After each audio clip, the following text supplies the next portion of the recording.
9th की पहली class ले रहे हैं। यदि आप इस चैनल से जुड़े हैं तो वीडियो को जरूर लाइक सब्सक्राइब और शेयर कीजिएगा। बहुत ही जोरदार वीडियो है, आप पूरा वीडियो देखेंगे आपको मजा आ जाएगा। ठीक है, तो हम लोग जो पढ़ने वाले हैं संख्या पद्धति। संख्या पद्धति को कहते हैं नंबर सिस्टम। क्या कहते हैं? नंबर सिस्टम, जिसमें नंबर को सिस्टम से लिखा जाता है। ठीक ना, नंबर सिस्टम। ठीक ना, नंबर सिस्टम पढ़ने के लिए आप मेरी एक वीडियो है उसको जाके देख सकते हैं पूरा कि कैसे नंबर सिस्टम को पढ़ा जाता है। हम लोग सिर्फ यहाँ पे पढ़ेंगे सिर्फ दो प्रकार की संख्याएं, एक पढ़ेंगे परिमेय और एक पढ़ेंगे अपरिमेय। ठीक ना, अब यहाँ पे हम लोग थोड़ा सा सवाल जवाब कर लेते हैं। परिमेय हमको जो मिलेगा टोटली 9th में मिलेगा। परिमेय और अपरिमेय दोनों कंबाइन होकर हमको किस क्लास में मिलेगा? 10th में मिलेगा। ठीक, तो अब हम लोग आ जाते हैं परिभाषा के पास। थोड़ा सा बेसिक नॉलेज आपको रहना बहुत ही जरूरी है। तो परिमेय संख्या किसको कहते हैं? जिसे P बटा Q के रूप में लिखा जाता है और जहाँ होता है Q equal to not zero, यानी जो नीचे वाला पार्ट है ये जीरो नहीं होगा, जो नीचे वाला रहेगा वो जीरो बिल्कुल नहीं होगा। अब देखिए यहाँ पे हम लोग समझते हैं दूसरा पार्ट, इसको हम हिंदी में समझ लेते हैं, यानी अंश बटा हर, और जो हर रहेगा वो कभी जीरो नहीं हो सकता है। ये इसको कसम दी गई है। ठीक ना, कि ये कभी जीरो नहीं हो सकता है। नीचे वाला पार्ट कभी नहीं जीरो हो सकता है, जब भी जीरो होगा ऊपर वाला होगा। ठीक, ये अभी आपको एक क्वेश्चन में देखने को मिल जाएगा। ठीक, और देखिए अपरिमेय संख्या किसे कहते हैं? जी इसे P बटा Q के रूप में नहीं लिख सकते हैं, बिल्कुल नहीं लिख सकते हैं। ठीक, यानी इसको P बटा Q के रूप में नहीं लिखेंगे तो किस में मिलेगा? कर्णिम मिलेगा। ठीक ना, जितनी भी संख्याएं कर्णिम मिलेंगी जिनका मान नहीं निकल सकता, देखिए इसका निकल सकता है, तो ये परिमेय संख्या में नहीं, ये परिमेय संख्या में चला जाएगा। बाकी आई सब अपरिमेय संख्या वाली आई, पाई भी इसी में आता है। ठीक, आपको क्लियर हो गया होगा। ठीक ना, यानी जिसे P बटा Q के रूप में नहीं लिख सकते हैं उसे कहते हैं अपरिमेय संख्या, जिसे P बटा Q के रूप में लिख सकते हैं उसे कहते हैं परिमेय संख्या। जहाँ Q बराबर है, कट गया तो नहीं बराबर जीरो। ठीक ना, बात आई समझ में? जैसे कि Q हो गया बराबर, कट गया नहीं बराबर जीरो। ठीक, और हिंदी में बता सकते हैं कि अंश बटा हर के रूप में होगा, लेकिन हर नहीं बराबर हो जीरो के। ठीक, इंग्लिश में बोलते हैं इसको इक्वल, और कट गया तो नॉट इक्वल। ठीक, तो अब हम आ जाते हैं प्रश्नावली के प्रश्नों के पास। ठीक, चलते हैं उसके पास और देखते हैं क्या है उसमें खास। तो देखिए हमारी जो प्रश्नावली है कह रही है कि प्रश्नावली 1.1 श्री गणसाय नमः करते हैं, और पहला क्वेश्चन आपके सामने आता है स्क्रीन पे। देखिए, क्या शून्य एक परिमेय संख्या है? इसे P बटा Q के रूप में लिख सकते हैं, जहाँ Q P तथा Q एक पूर्णांक है।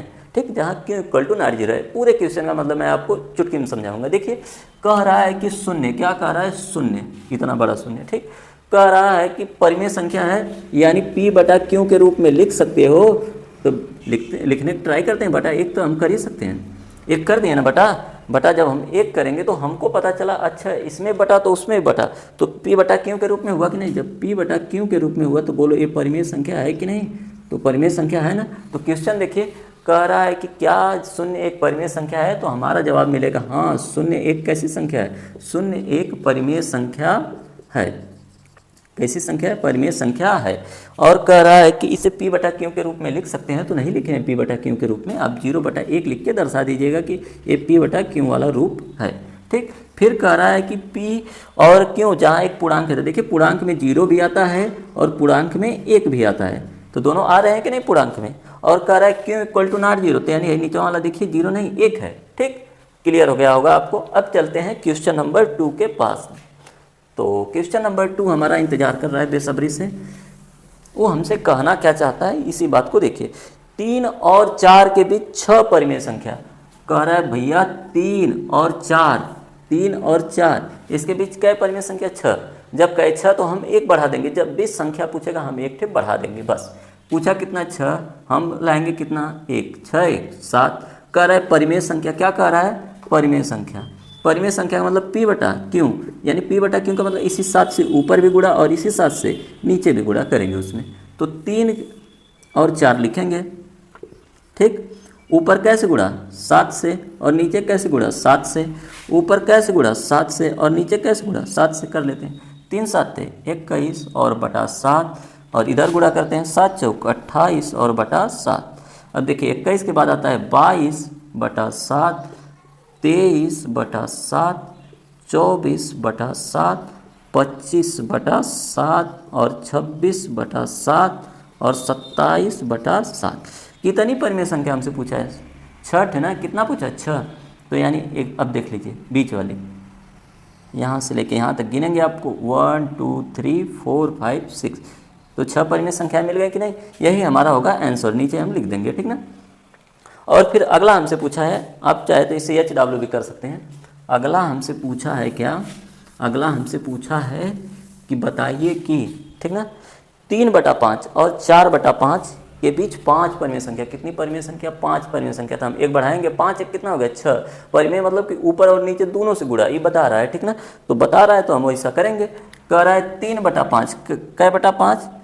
3/5। और क्या कह रहा है? और कह रहा है 4/5 के बीच कितनी परिमेय संख्या? कह रहा है 5। कितना? 5। तो हम कितना जोड़ लेंगे? 1, 5 1 6। परिमेय संख्या का क्या कहा? परिमेय। तो यानी ये तुमसे बता रहा है कि बाबू 6 से ऊपर भी गुणा करो और नीचे भी। तो गुणा तुमको तो आता ही होगा, 6/6 और 6/6। 6 त्रिक 6 तियाँ 18, 5 छक्का 30। इसको गुणा करते हैं। 6 चौका 24, 5 छक्का 30। अब 18 के बाद 19/30 और फिर 20/30 और फिर 21/30 और फिर 22/30, इसके बाद 23/30। तो हमारी परिमेय संख्या जो है हमारे सामने आ चुकी हैं। इनको टोटल आप गिनेंगे तो कितनी परिमेय संख्या है? 5। कितनी है? 5 परिमेय संख्या। परिमेय संख्या का मतलब है ऊपर और नीचे संख्या हो।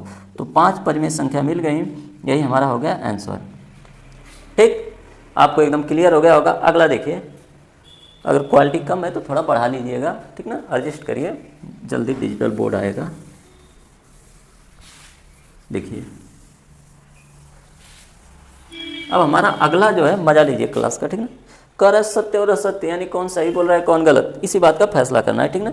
अब अगर आप हमारी वो वाली वीडियो देखेंगे प्राकृतिक संख्या वाली, कैसे कौन सी संख्या होती है, तो आपको बहुत मज़ा आएगा, ठीक ना। इसके बाद फिर हम इसमें आएंगे तो और ज़्यादा मज़ा आएगा। तो देखिए प्राकृतिक संख्या का और एक पूर्ण संख्या। तो प्राकृतिक संख्या क्या होती है, मैं लिख दे रहा हूँ। प्राकृतिक संख्या होती है जिसमें गिनती आ जाती है 1 2 3 4 डॉट डॉट डॉट, ठीक। पूर्ण संख्या क्या होती है, जिसमें 0 आ जाता है। मैं यहीं पे लिख के आपको तुरंत समझा दूँ, 1 2 3 4 डॉट डॉट डॉट, यहाँ पे 1 रहेगा, ठीक। और पूर्णांक क्या होता है? पूर्णांक होता है जिसमें आ जाए -3 -2 -1 0 +1 +2 डॉट डॉट डॉट, ठीक। अब हमारे इसी पे 3 क्वेश्चन हैं, तीनों का जवाब मैं चुटकी में आपको दूंगा, पहला, दूसरा और ये हमारा रहा तीसरा। तीनों का जवाब 3 तिगाड़ा काम बिगाड़ा, लेकिन हमारा जवाब बहुत तगड़ा रहेगा। तो देखिए कह रहा है हमसे कि एक प्राकृतिक संख्या, कह रहा है प्रत्येक प्राकृतिक संख्या एक पूर्ण संख्या है। कह रहा है प्रत्येक प्राकृतिक संख्या है, जितनी प्राकृतिक संख्या है वो क्या है, पूर्ण संख्या है। तो देखिए यानी प्राकृतिक संख्या वाला गोला बनाएंगे तो सब आ जाएगा, 0 को छोड़ आ जाएगा कि नहीं। तो जितनी सभी का ना, सभी प्राकृतिक संख्या किस में आ जाएंगे, पूर्ण संख्या में आ जाएंगे कि नहीं। तो पहला वाला सही, सिर्फ 0 नहीं आएगा। तो ये तो 0 पूर्ण संख्या में, सभी किसको कहा, प्राकृतिक को। तो देखिए 1 से शुरू, 1 है 2 है 3 है, जो भी आएगा सब इसमें आ जाएगा।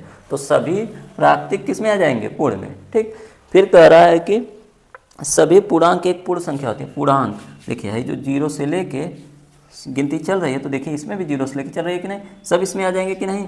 अब सभी पूर्णांक, देखिए सभी पूर्णांक कह रहा है कि इसमें आ जाएंगे कि नहीं, सब के सब आ जाएंगे। तो दूसरा वाला भी सही है, ठीक। अब तीसरा वाला हमसे कह रहा है एक परिमेय संख्या एक पूर्ण संख्या होती है। परिमेय संख्या जो बटा के रूप में होती है, तो देखो का सबके बटा होता है का। पहली बात तो परिमेय संख्या किसके रूप में होती है, बटा के रूप में होती है, ठीक। कह रहा है कि एक परिमेय संख्या एक पूर्ण संख्या होती है, तो ये बताइए पूर्ण संख्या है क्या, नहीं है, ठीक ना। ये तो बटा में है जैसे हो जाता 3/1 2/1, ये सब हो जाएंगे क्योंकि इनके बटा 1 है। लेकिन जैसे कोई और संख्या आएगी तो ये पूरा संख्या नहीं विभाजित होगी, तो पूर्ण संख्या नहीं होगी, तो ये वाला गलत है, ठीक। तो हमारा ये प्रश्नावली हुआ ख़त्म। अगर आपको पसंद आए तो प्लीज़ लाइक शेयर सब्सक्राइब करिएगा और अपना प्यार इसी तरह बनाए रखिए, ठीक ना। एग्जाम की दृष्टि से हम आपको बहुत ही इंपॉर्टेंट लेक्चर दे रहे हैं। मेरा पढ़ाया हुआ आपको समझ में आया होगा, अगर समझ में आया तो आप उसको एक लाइक दबा दीजिए और सब्सक्राइब कर लीजिए। अगर कोई दोस्त है तो उसके साथ शेयर भी कर सकते हैं आप, ठीक ना। ये चैनल आप ही का है, तो आप जितना प्यार और सपोर्ट करेंगे उतना ज़्यादा हम लोग ग्रो करेंगे साथ में, ठीक। तो धन्यवाद दोस्तों, जय हिंद जय भारत।